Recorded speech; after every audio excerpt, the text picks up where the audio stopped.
En algun moment de la teva vida has hagut de prendre una decisió molt important i t'has quedat completament en blanc? La nostra història tracta sobre un petit animaló que assisteix com qualsevol altre dia a l'escola.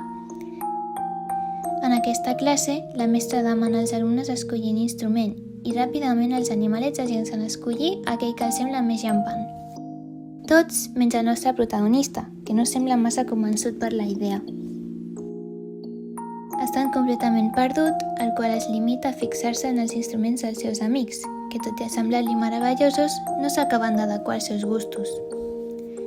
Després de cercar per massa estona sense obtenir cap resultat, el qual es desespera, però finalment, gràcies amb el suport de la mestra, sense rendir-se i amb molta paciència, el nostre petit heroi aconsegueix trobar aquell instrument que pintarà la seva vida de colors.